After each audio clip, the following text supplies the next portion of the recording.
Canada is in a housing crisis. And no, it's not felt the same way by everyone, obviously, but it does affect us all.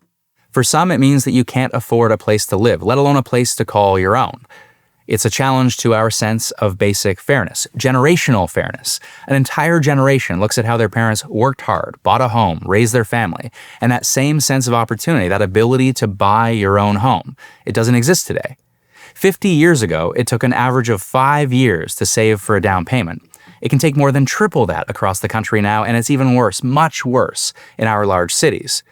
Many young people rightly feel anger at the idea that the ladder has been pulled up from them just as they were about to start the climb. The housing crisis is also a challenge to our productivity. Young people, talented people, they're not going to stay here and contribute to our economy and society if they can't afford to live here. It's as simple as that. Of course, there are even worse outcomes for others. A lack of affordable and supportive housing means homelessness. Encampments need to be replaced with homes and wraparound supports. Housing first, because we all deserve security of tenure and a sense of community. I could go on, but we all know there's a huge problem to solve. What you might not know is the extent to which the federal government is working actively to solve it. The Liberal government's National Housing Strategy, launched in 2017, it returned the federal role in housing that we'd frankly lost since the 1990s. That's right, it was a decades-long bipartisan consensus of neglect and downloading of the federal role in housing. Well, the National Housing Strategy got the feds back into the business of building homes, with new apartments, co-ops, and affordable housing. Hundreds of thousands of units of affordable housing. The right direction, to be sure, but it wasn't as comprehensive or as ambitious as it needed to be. Well, more recently, we've taken a much more aggressive approach.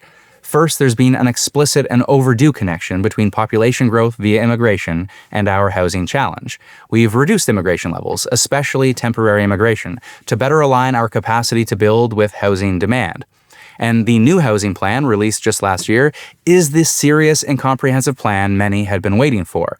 I'm not going to run through all of it, but it includes a rental protection fund, a co-op housing development fund, action to cut red tape, action to make the most on public land for affordable housing, and so much more. We're working hard to pull as many levers as we can at the federal level and pushing municipalities and provinces with our federal dollars to pull the right levers of their own.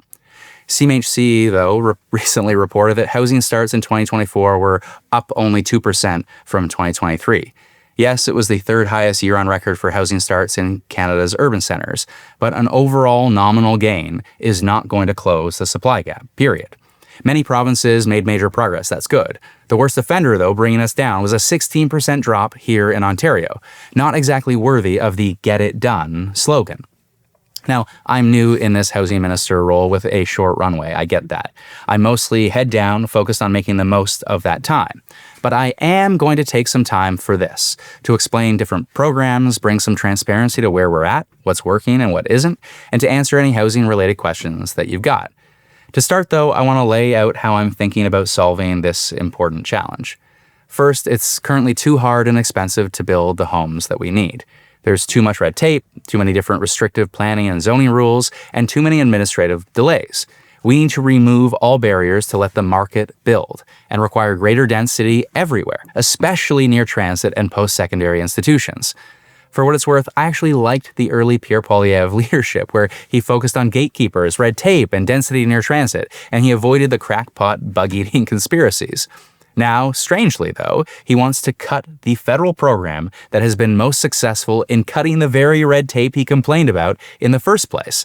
That would be the Housing Accelerator Fund, more than $4 billion across Canada, that's pushed almost 200 municipalities to speed up approvals, upzone gentle density, and remove barriers to build.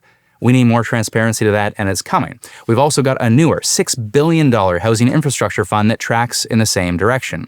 It aims to help provinces and cities pay for housing-enabling infrastructure, but with strings attached. Money flows if red tape and housing-related costs are cut. And other infrastructure funds, like the Canada Public Transit Fund, they require density near transit and prioritize cutting red tape too. Of course, look, it's not enough to build the homes. What kind of homes are we building? And who are we building them for?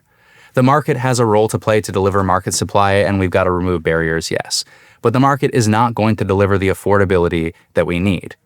There used to be a cross-partisan consensus in this country at all levels that there should be a strong government role in building certain kinds of housing: co-op housing, community housing, social housing. Consider that in the 1960s, a progressive conservative government here in Ontario created a public housing corporation that set the conditions for a tenfold increase in the production of social housing. Well, that consensus is broken. I've talked about the feds walking away from that role. Here in Ontario, Mike Harris's common sense revolution killed it.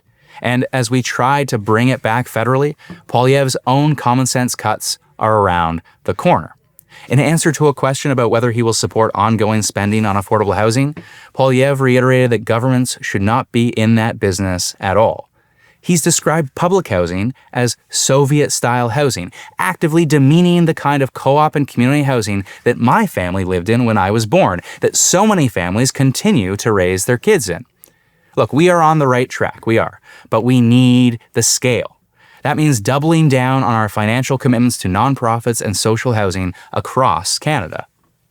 Lastly, and related, we need to treat housing as a home first and an investment second. Why are so many people struggling without shelter? It's because of the cost of that shelter and the lack of affordable and supportive housing. We need a housing first approach. Acquisitions, rapid builds, wraparound supports. It's got to be as effective as it is compassionate. That is the immediate crisis in front of us. Longer term, as we think about new policies, what is a house? A strange question, maybe, but do we see it as a home, a sense of security, a place to raise a family? Or do we see it as an investment, a vehicle to maximize wealth? Look, we want investment dollars to build new homes. We do. We should encourage that. But in a competition for existing homes, investment dollars should not displace affordability. For example, different jurisdictions here in Canada limit investors maximizing profits from short-term rentals. Other countries like New Zealand set higher down payments and more stringent stress tests for investors. Others, like the UK, treat mortgage interest differently for investment properties. Could we reduce capital gains for builders but increase them for investors competing in the residential resale space? In the end, we should look at all available rules to prioritize people who are buying houses as a place to call home.